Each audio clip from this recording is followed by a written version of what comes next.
សួស្តីមិត្តភ័ក្តិទាំងអស់គ្នាថ្ងៃនេះខ្ញុំសូមណែនាំកម្មវិធីសម្រាប់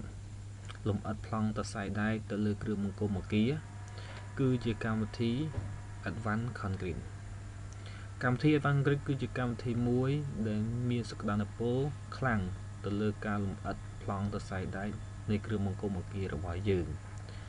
ហើយកម្មវិធីនេះដែរគឺវាមានទំនាក់ទំនងជាមួយនឹងកម្មវិធី AutoCAD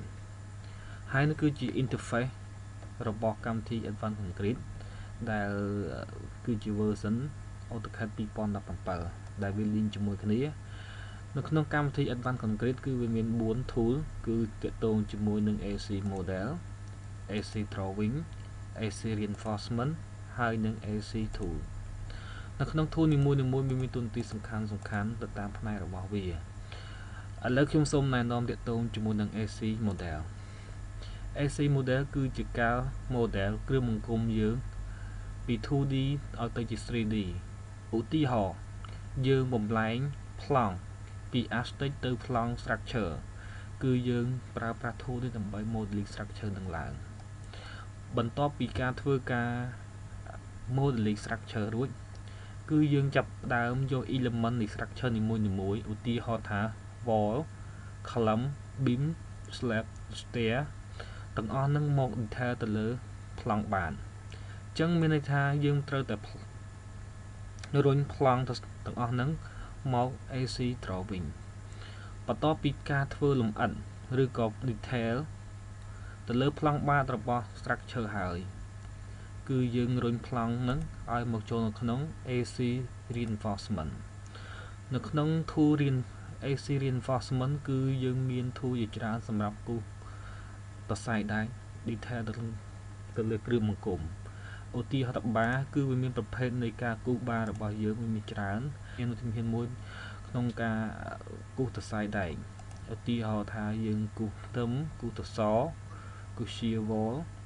តើយើងគូសដោយរបៀបណាគឺយើងប្រើប្រាស់ tool ទាំងអស់ហ្នឹងដើម្បីគូសហើយខ្ញុំនឹង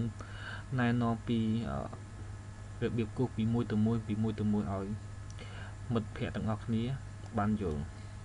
បន្តមកទៀតទាក់ទងជាមួយនឹង AC Tool គឺជាការកំណត់ទៅលើកម្មវិធី Advanced Concrete ទាក់ទងជាមួយនឹងការរុញប្លង់ពី Revit Structure Revit Architect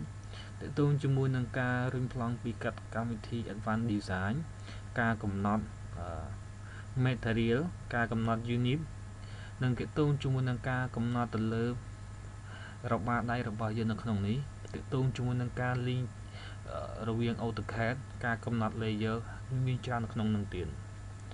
ហើយសូមបញ្ជាក់ថាកម្មវិធីនេះគឺជាកម្មវិធី AutoCAD ធម្មតាទេគ្រាន់តែជាការ plug-in របស់ Advanced Concrete វាដូចជាមួយនឹងកម្មវិធី AutoCAD Structural Detailing ដែរប៉ុន្តែបច្ចុប្បន្ននេះកម្មវិធីក្រុមហ៊ុន Autodesk ត្រូវបានបញ្ឈប់កម្មវិធី AutoCAD Structural Detailing ដោយសារតែ Autodesk ត្រូវបានយក software Advanced Concrete នេះមកជំនួសឲ្យ ASD ឬក៏ AutoCAD Structural Detailing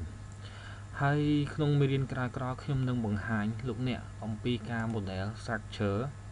បន្ទាប់ពីការធ្វើការ model structure ហើយខ្ញុំនឹងបង្ហាញលោកអ្នកអំពីការធ្វើ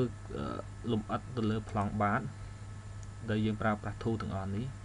បន្ទាប់ពីការ detail ទៅលើប្លង់បាតហើយយើងនឹងយក element នីមួយៗនៃប្លង់បាតហ្នឹងរុញមកគូសជាសរសៃដែកនៅក្នុង AC reinforcement នៅពេលដែលយើងរុញប្លង់ទាំងអស់នេះយើងនឹងត្រូវការប្រើប្រាស់ tool នីមួយចំនួនអញ្ចឹងខ្ញុំនឹងណែនាំ tool ទាំងអស់នេះថាតើត្រូវប្រើប្រាស់ tool ទាំងអស់នេះនៅពេលណាហើយគៀងកំណត់ដោយរបៀបណាអញ្ចឹងសូមលោកអ្នកតាមដានវីដេអូក្រោយបន្តទៀតដើម្បីជាមេរៀនទាំងអស់គ្នាសូមអរគុណ